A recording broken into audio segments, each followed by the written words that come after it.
Welcome to the Karma School of Business, a podcast about the private equity industry, business best practices, and real-time trends. I'm Sean Mooney, Blue Wave's founder and CEO. In this episode, we have an amazing conversation with Dan Ryan, Managing Director with MidOcean Partners. Enjoy.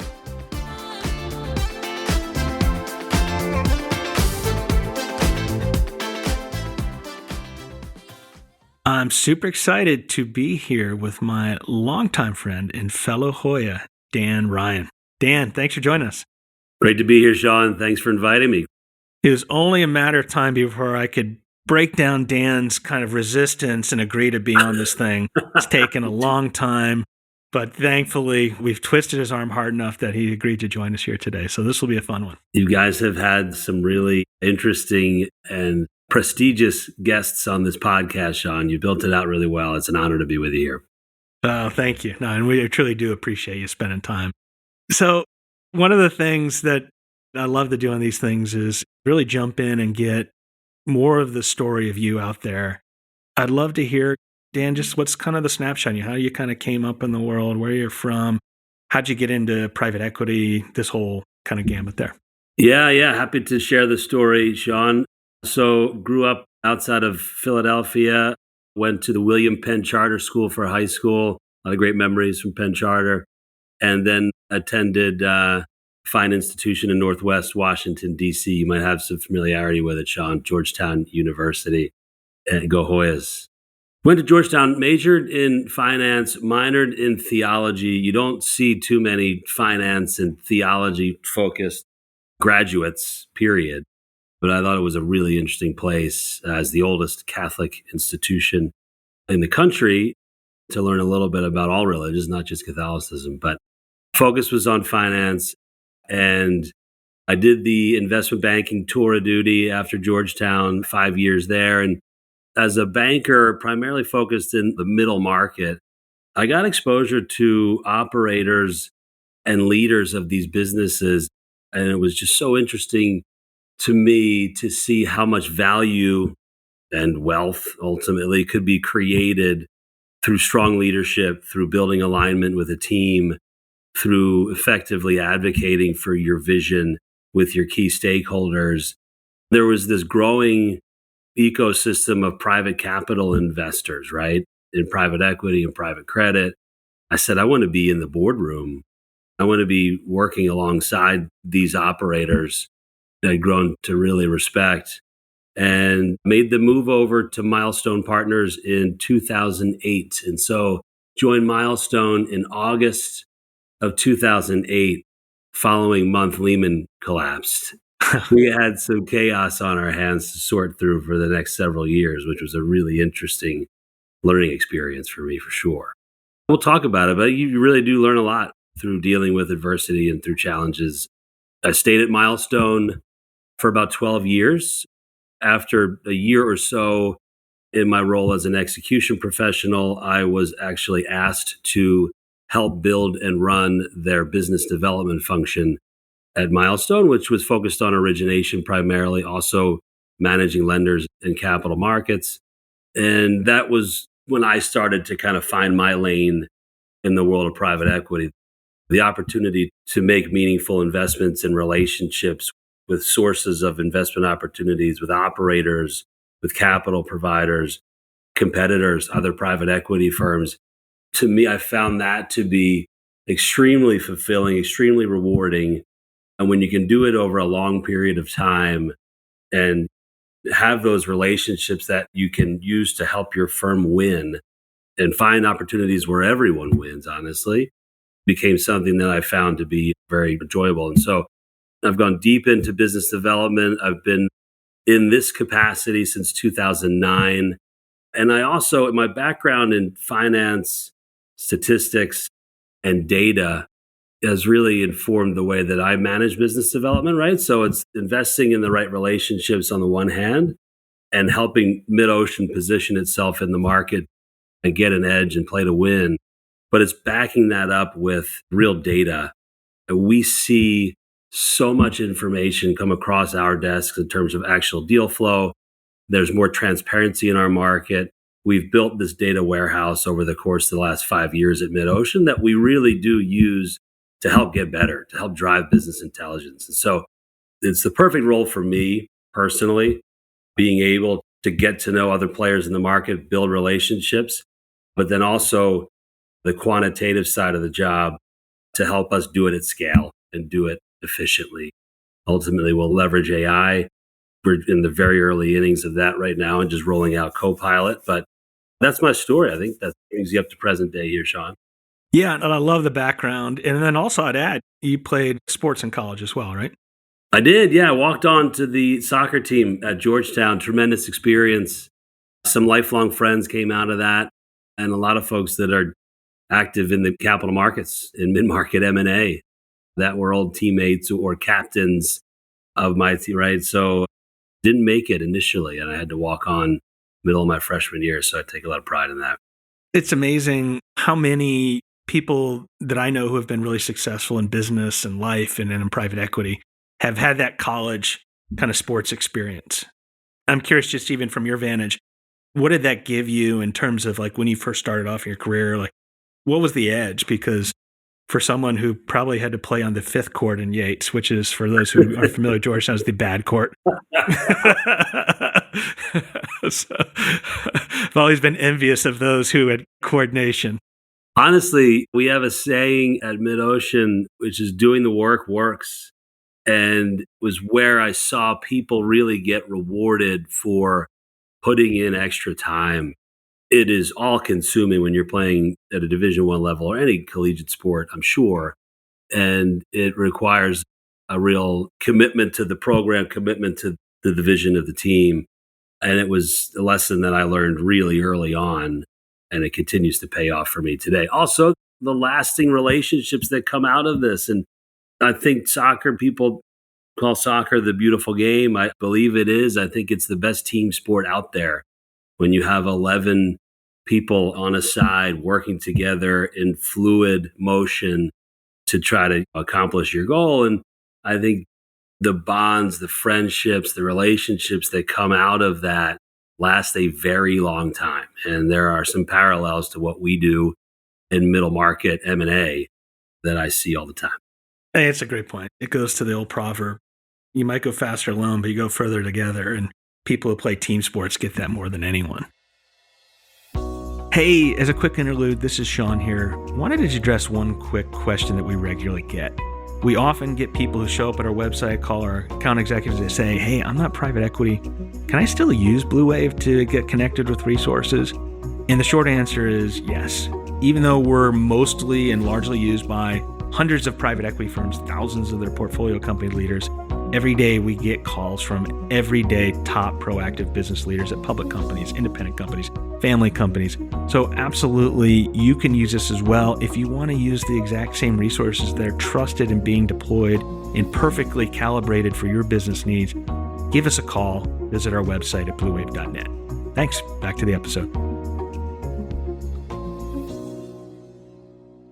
And so as we kind of progress here in our conversation, the other kind of question I love to ask people is kind of the tidbit of trivia question, and asking people, we'd know you better if, Dan, we knew this about you. What's maybe one of those things? Yeah, so folks that know me, you know this, Sean, I'm generally considered to be an optimist. But one of the things that people may not know is 3 of my favorite books growing up did not end well. Oh, really? They did not have happy endings. And so one of them is The Sun Also Rises, Hemingway, where he never gets the girl, right? Another one is The Natural. And if you've read the book, Bernard Malamud's The Natural, very different ending than the Robert Redford. I've not read the book. Okay. Oh, man. It's one of my favorite sports movies all the time. I won't spoil it for your listeners. Very different ending, which I think is really cool. I know, heartbreaking if you grew up with the movie, but like it's real life. And then the other one was just a poem that I was just intrigued by as a youngster, and that was Casey at the Bats. And you know the ending there where the mighty Casey strikes out. I think that there are multiple kind of common themes through each of these stories, despite the failure in the end. There's hope, there's persistence, there's sport in all 3 of them. And there's beauty. in the journey. I think I've heard you say, Sean, that life is about the journey, not the destination. Yeah. And ultimately, we're working for a positive outcome in the end. But life is full of setbacks. Life is full of failures, right? And when we come to terms with that, we can use those as opportunities to grow and get stronger. And I think that's where the optimism comes from, that adversity will come. It's how you deal with it. I love that. It's one of those kind of life maxims. The world is not up and to the right, right? It's a series of ups and downs. And if you're doing it right, you're going to be above the line more than below. But just knowing that, and maybe that jives well to your earlier point about sports, right? It's just like hard. When you first probably joined the team at Georgetown on their soccer team, that field was probably moving really quickly at first. It was. And the first go round, it was a failure. Like, I was being recruited by the then assistant coach who had left, and new assistant coach brings his big recruits in, guys who are now great friends. And they're like, sorry, there's no spot for you on the roster. You're going to have to walk on, and we're not taking walk-ons maybe until the middle of the year, right? And so I had to, after a semester of overindulgence, as we all do as you get acclimated to college, when I wasn't on the soccer team, I had to get my ass in shape and find a way to get fit so that I could play on that fast-moving pitch. And when you do the work and it pays off, it's even more fulfilling. It's a good topic. And I think it's one of the things that, as I kind of reflected on friends, colleagues, people I know in the PE industry, it's an industry filled with smart people, but pound for pound, there's probably smarter people in like these quant hedge funds. It's the combination of like being smart, but also tenacity and grit. And it's these people maybe who are inclined towards kind of like a very high achievement, like collecting ribbons and badges and overcoming things.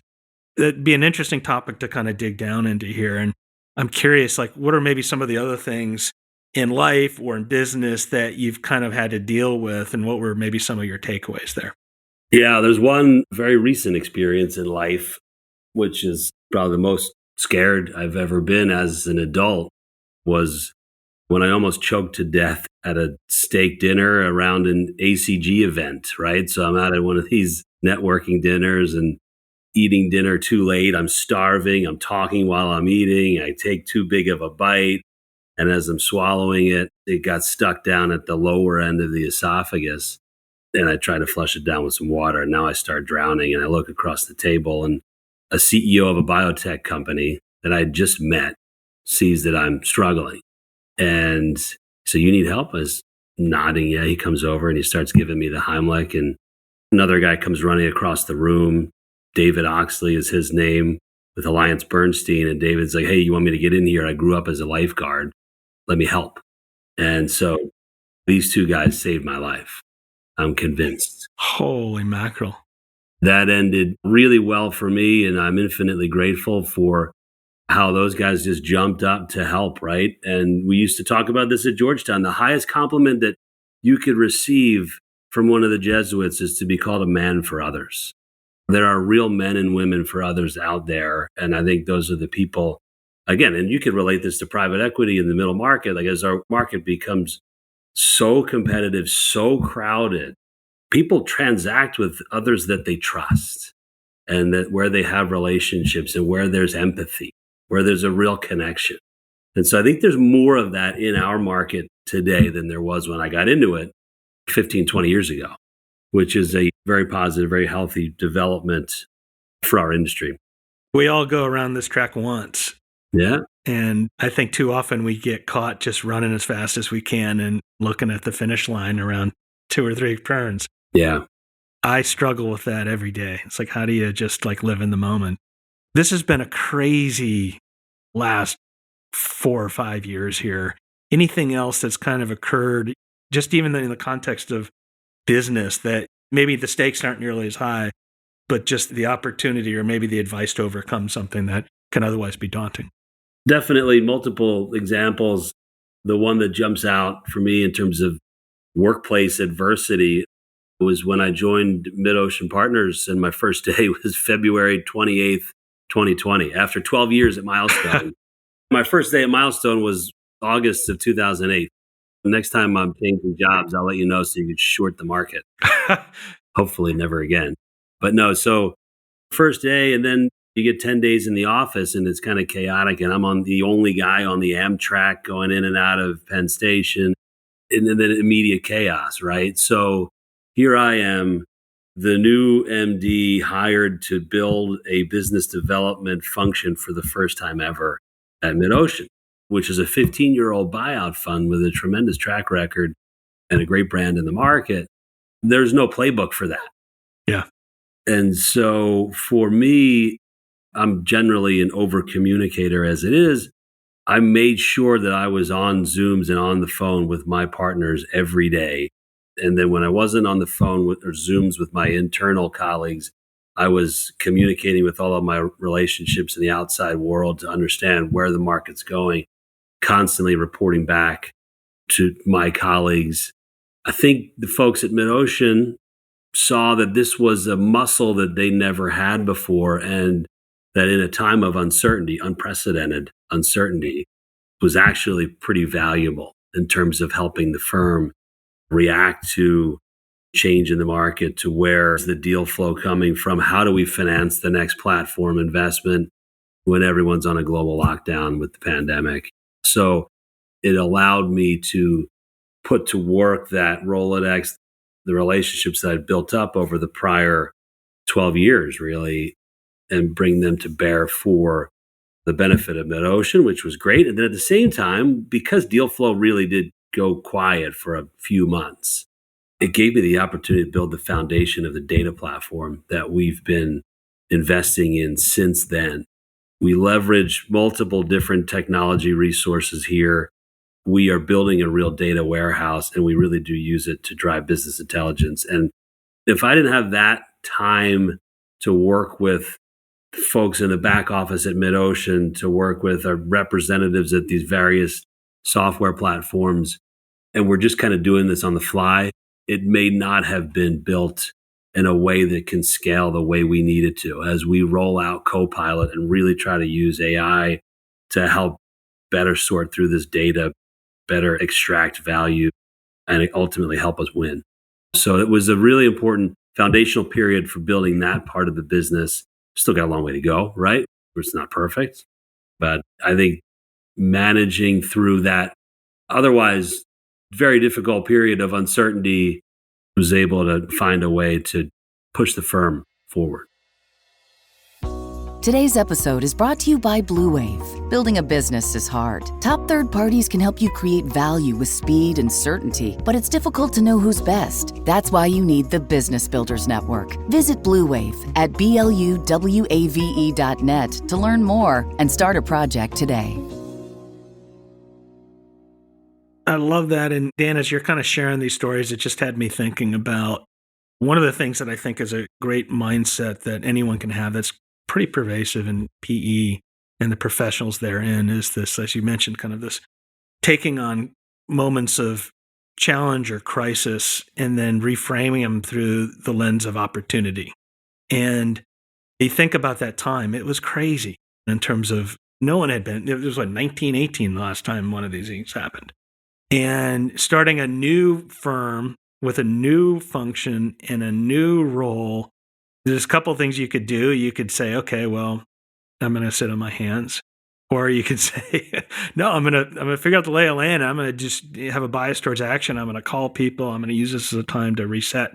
And as I look at just the industry in general, like there's been a lot of positive that came out of COVID, right? One, the industry is, we both know so well. And for those of you who aren't or weren't in it at that time, PE was not exactly the most communicative world. At least, I think a lot of people I'd say it's a really hard charging, moving quickly. You don't have time and you're just constantly spinning plates.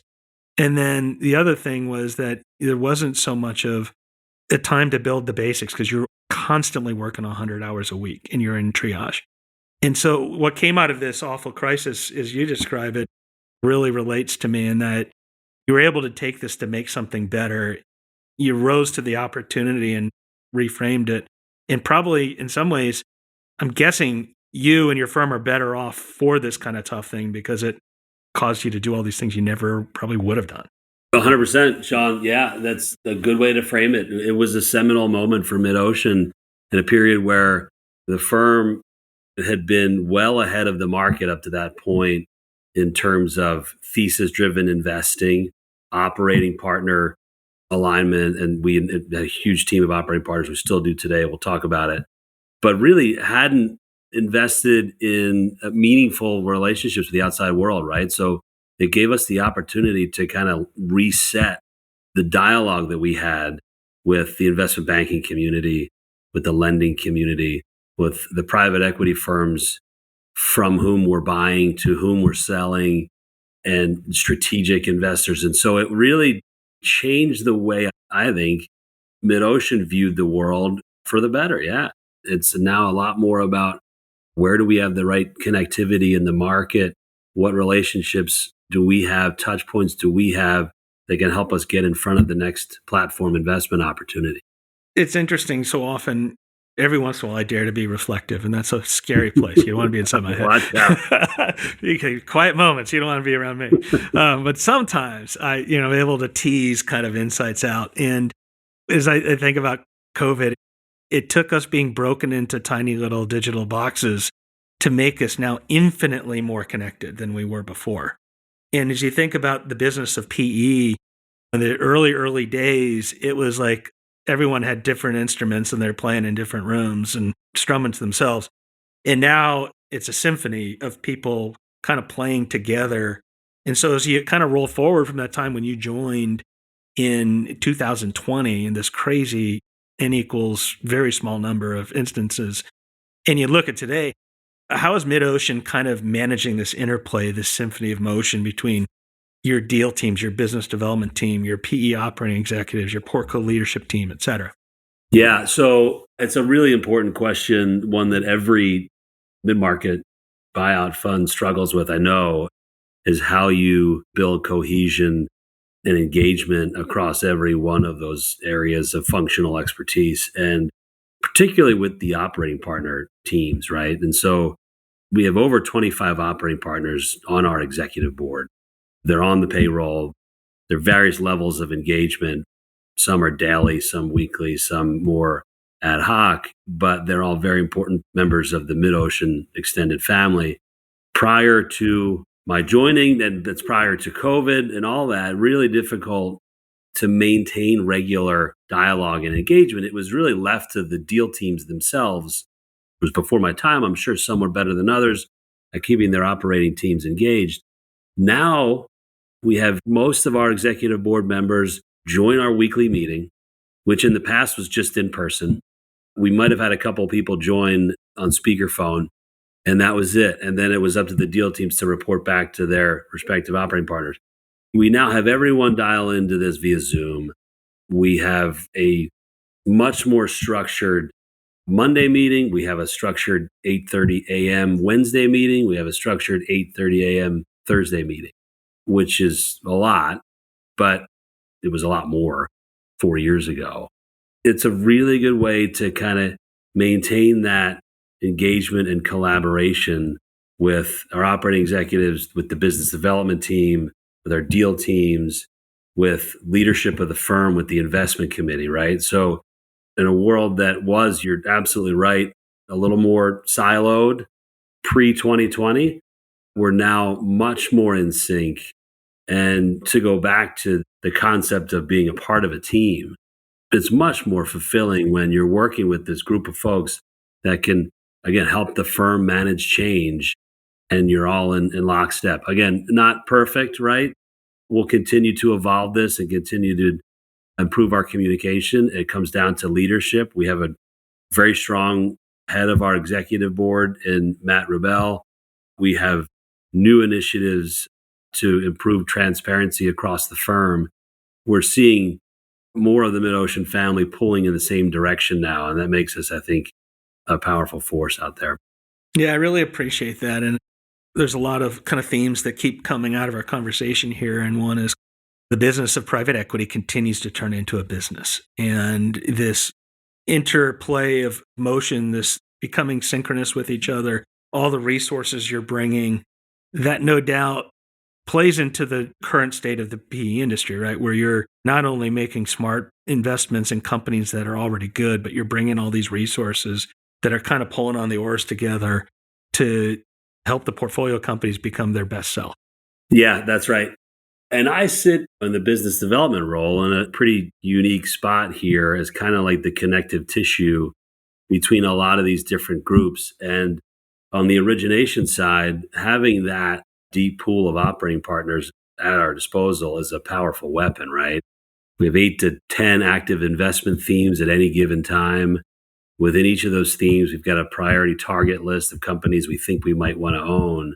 For me, I use a couple of different tools to map out our relationships. There's relationship science, there's LinkedIn Sales Navigator. There's a couple of different tools you could use out there. But to map out where our strongest connectivity is to these companies, very rarely is it a straight cold call coming from MidOcean. It's a warm handoff coming through a trusted relationship. That can be a powerful thing for me on the origination side to help get us a leg up on an otherwise very competitive market. We talked about a few things here. One is kind of where PE's kind of come from, where it is today, where MidOcean has come from, where it is today. And as we all know, there's at least 3 constants in this world. There's death, taxes, and change. Yeah, exactly. You've evaded the first one. Yeah, so far, right? There's no getting around the second one. And then the third one is you have to embrace it. So as you think about change, can you talk a little bit about how you've seen this industry evolve and really how you and MidOcean are managing through this kind of constantly evolving world and life that we all live in? Yeah, no doubt about it. One of my favorite quotes is, "No man ever crosses the same river twice because the river has changed and so has the man." I read it initially in a William Manchester book called Goodbye Darkness, great read. But like it's the Greek philosophy saying, I think it's 100% true. It is markets evolving, we're evolving. Our world of private equity investors has grown exponentially since I got into the business 15 years ago. There are more investment banks. It's harder to create differentiation in the market, harder to find true proprietary leads, harder to grow businesses, right? And so it's so important that we evolve with the market and try to stay in front of new risks, new challenges, and obviously capitalize on new opportunities. One of the risks is on the cyber front. And there's no doubt there's been a significant increase in cyber events. Recently, we saw a statistic, I think it was last week, that cyber events were up 30% year over year in the third quarter. And the bad actors out there, they know that private equity-owned businesses are well capitalized. This is a risk that needs to be addressed. And so I think it's becoming increasingly common in our ecosystem, unfortunately. But the good news is we have operating resources that are there, that exist to help MidOcean portfolio companies mitigate that risk. And so it's taking very early steps to set up the right backup system, to set up the right kind of training and awareness mechanisms across the employee bases, and then to deal with the attacks when they come in, which luckily for us has been infrequent, but it is a real challenge in the market. And I know our portfolio companies, I'm sure they love all of our operating partners. The folks that are there, Eric Gordon, Bob Myers, that are working alongside our management teams to help prevent a cyber attack, their work is very, very much appreciated by all involved. On the capital deployment front, we see continued evolution of the market as well there. I mean, as it gets more competitive, almost saturated with other private equity firms, we see large funds coming down market. We see the independent sponsor community growing, multiple different structures and strategies, the evolution of the secondaries market and continuation vehicles, right? And so I'm fortunate to be a part of an organization that has been very creative and resourceful over the years in terms of identifying strategies that we can tap into to help drive outsized returns for our investors. And so we have our flagship equity fund, which is $1.5 billion. MidOcean also has a credit vehicle that manages around $8 billion that's been in place since 2009, I believe. But on the equity side of the house where I sit, we have a flagship fund.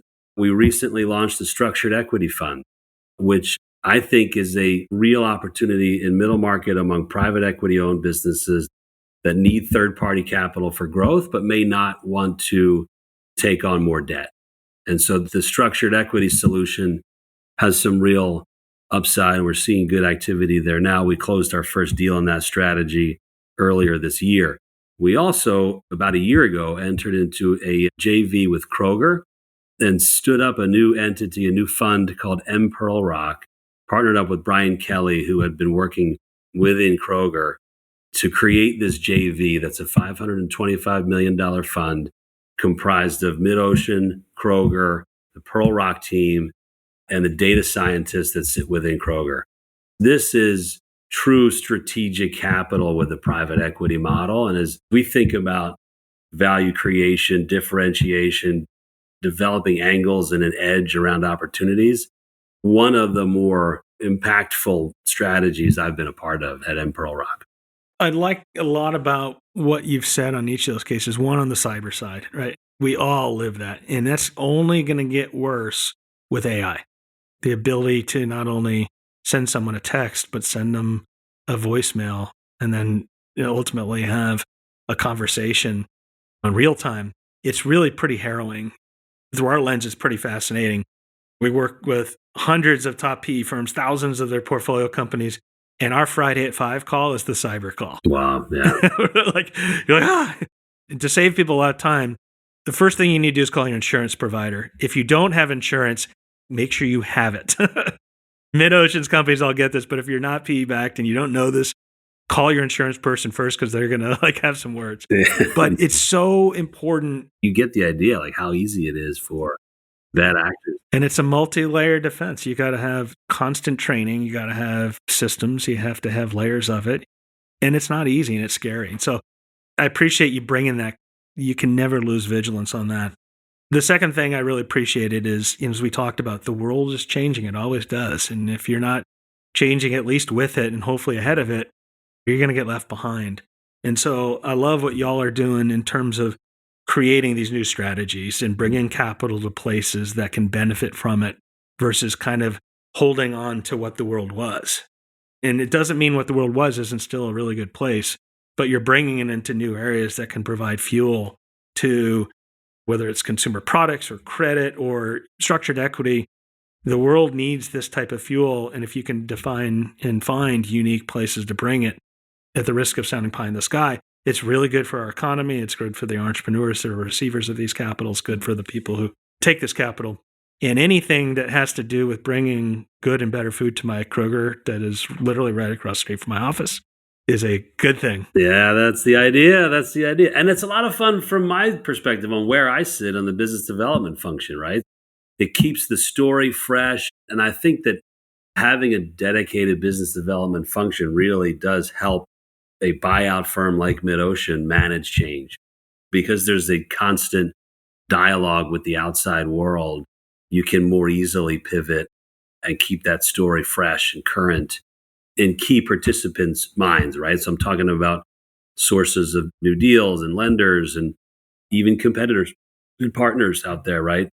And there's a lot more PE to PE partnership happening out there. And as the eyes and ears of the firm, I guess, kind of like a scout, to use another sports analogy, is like, what's happening out there? What are the new trends that we should be mindful of, and kind of bringing that in and letting the team digest everything and figure out where we want to go next.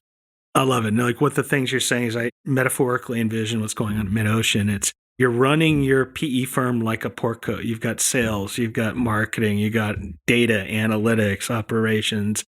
You've got the execution part of it. You've got all the different elements you'd see in your company. You're venturing out to JVs and bringing it to different places. And so it's really exciting to hear that. And the one that I'm really latching on is your Kroger one because I'm very food motivated. And so imagine how hungry you are after one pipeline review. It's just like, don't do it on an empty stomach. Yeah, and as someone who's born in Cleveland, Ohio, but grew up in Texas, the only thing I'd implore from your Cincinnati-based partners is please stop putting cinnamon and spaghetti noodles in my chili. And so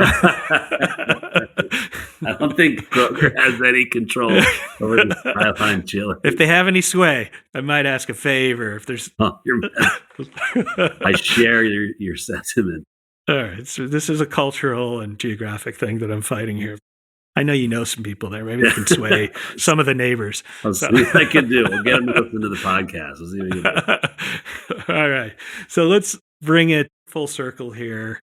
As you know, and as we all know, like a lot of our friends in this world and industry try to have little either life hacks or little like tricks or processes even to make our lives a little bit easier, a little bit better, because you lead very complicated lives. I was wondering if you have one to kind of add to the mix that I can seamlessly adopt in Frankenstein. Yeah, and I've listened to a lot of your old podcasts, Sean. There are some really interesting life hacks out there that people have shared. I don't know if this will stand up to the standard that's been set, but I did learn during the choking incident, if you were listening earlier in the podcast, that one way to get a piece of food dislodged that's lower in your esophagus is by drinking fluid, preferably carbonated fluid, and jumping up and down. Really? Never knew this existed. You hear all about the Heimlich, you hear all about CPR growing up. When I went to the emergency room that night, my two kind of guardian angels walked me to the Jefferson Hospital emergency room, and it was really wild. So the piece of steak is still lodged. The water had gotten out, so I could breathe now. I just couldn't swallow. ER doc comes in with a can of ginger ale. He says, I want you to drink about a third of this, and while you're swallowing it, jump up and down. And it expanded everything in my esophagus and flushed the piece of steak down into my stomach. Holy mackerel. The greatest feeling of like relief I've ever had in my life. So after the Heimlich, you still had it lodged. It just was open enough that you could breathe. The Heimlich was successful in pumping out all the water that I had drank to try to flush it down, but I was just sitting in my chair trying to do it discreetly. And I was drowning in the water. That was what was happening in the restaurant. So the water gotten into the trachea and I was drowning. It's terrible. So if you're going to drink some fluid to flush it down, just drink a little bit. But after this experience, I went to see my general doctor. I went to see the gastroenterologist. I had to get an endoscopy. And both times they said, oh, yeah, you did the jumping up and down trick. I've had to do that before themselves. That is literally a life hack. It is. Yes. I had never heard that. But it doesn't work if it's lodged up top. If it's lodged and blocking your trachea, which a lot of the situations that require the Heimlich are, is when it's lodged up here, but up higher. When it's down low, below your trachea, then you could just drink something, jump, flush it. That is amazing news. I wish I'd known that before. Even you think about things with kids and ourselves as we're kind of out and about. The fact that these two doctors knew that it was a thing and we had never been told this, like I think they need to kind of rewrite the training books where we learn CPR and the Heimlich, but no one talks about this maneuver. Yeah, this is news we can all use. It's a real life hack. It's a great life hack. The other one is I'm sure someone else has shared it. I use generative AI every day, ChatGPT, and I actually now use it to help with my kids' homework. They've got like the algebra and the calculus. I did all this, and these were my favorite courses all through high school. I retained none of it. And so a quick search in ChatGPT, I'm back in there. We've had some good, fun homework sessions using AI. AI is amazing. I keep the ChatGPT app on my phone. I use it every single day. Every day. I use it for all of my searches now. I don't even go into Google anymore. Christmas gift ideas, music playlist ideas. Yeah. I just used it to, this is being recorded during the holiday season, and I was looking for this very popular chef's knife for my wife, and I couldn't find it anywhere, and I had it look at all the stores and find where it was in stock, and it worked. I was like, amazing, oh. Really? Yeah, I was like, this is great. And you could do it without being overwhelmed with ads and sponsorships, right? And not yet, that'll happen eventually, but for now, it's a really good unvarnished scrape of all that information out there. Yeah. And had I only wished, my kids, they've well surpassed my ability to support things. But had I known, if I had ChatGPT there where I could kind of like have a shelf life on helping the kids pass Algebra 1. Exactly. That would be amazing. The facade of my understanding how the world works is well scraped off at this point. But yeah, for those of you with younger kids, you're going to be able to seem smarter to your kids a lot longer. It's so true. Yeah, it's so true. When we were starting up in banking, this was like 2003, 4. Google was really exploding then. And we used to call Google our senior banker. If you didn't know the answer to a question about some market research you were doing or some comp set, it would be like, just go ask your senior banker. Oh, yeah, that's right. We've got Google. We can just type that in. It's a good time to be alive. I just encourage all our listeners, like, run towards this stuff. It makes things better and fun. And what I tell my kids, one's going to college next year and the other one is in high school, is like, when you come out of college, you're going to have to perform almost like a 24 or 25-year-old did versus the 22-year-olds today. That's right. And the 25-year-olds today. And so if you run towards it, you're going to be infinitely better off. That's great advice. So that's my last piece of soapboxery here. But this has been a really fun conversation, Dan. I've learned all sorts of things I wish I knew before. And not only about you, but about life and scary moments, like life hacks that are truly life-saving. Thank you so much for investing your time and sharing your perspective here today. That was a treat. Really appreciate you having me on here, Sean. Great to see the success that you've had at Blue Wave and with the Karma School of Business podcast. Keep up the great work. Happy to see everything you're doing here. Take care. Yeah. Bye-bye.